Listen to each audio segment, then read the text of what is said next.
Selamat malam untuk Ibu dan teman-teman sekalian. Perkenalkan, nama lengkap saya Ayutri Indriani Wabang. Saya biasa disapa Ayu.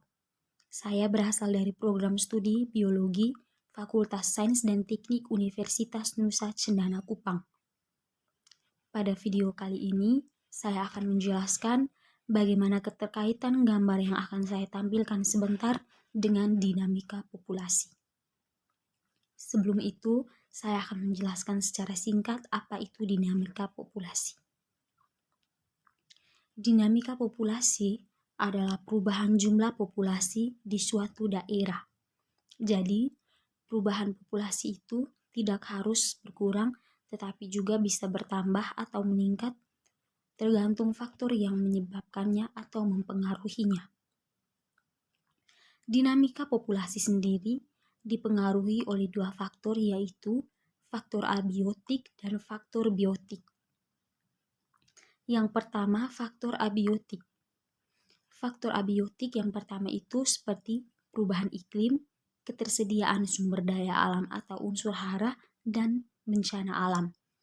Sedangkan faktor biotik itu seperti interaksi berupa kompetisi atau predasi. Pada gambar yang saya tampilkan ini, saya akan menjelaskan bagaimana keterkaitan yang terdapat pada gambar ini dengan dinamika populasi.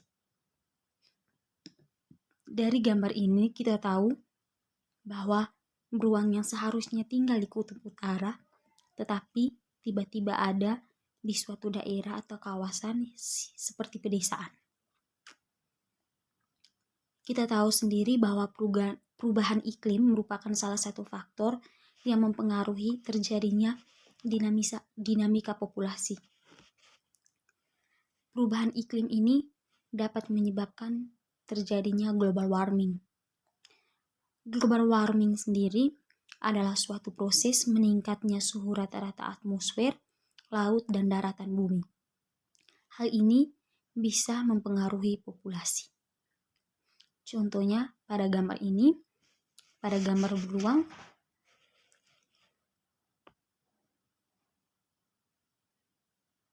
global warming dapat membuat suhu permukaan bumi meningkat. Akibatnya, hewan-hewan yang hidup di daerah kutub jadi kehilangan tempat tinggalnya. Salah satunya seperti beruang. Beruang adalah hewan yang hidupnya bergantung pada laut yang tertutup oleh es. Gunanya untuk apa? Gunanya untuk berburu dan berkembang biak. Jika perubahan ini semakin ekstrim, maka hal itu bisa membuat jumlah populasi beruang kutub berkurang dan dalam bahaya kepunahan. Sekian dari saya, mungkin ini yang bisa saya jelaskan terkait hubungan antara dinamika populasi dengan gambar yang saya tampilkan tadi. Pada gambar kedua yang saya tayangkan ini adalah mengenai masalah kepadatan penduduk. Saya akan membahas solusi atau cara atau upaya untuk mengatasi masalah kepadatan penduduk. Yang pertama, jumlah penduduk dan pertumbuhannya diatasi dengan program keluarga berencana atau KB. Yang kedua, persebaran dan kepadatan penduduk diatasi dengan seperti program transmigrasi dan pembangunan lebih intensif di kawasan Indonesia Timur.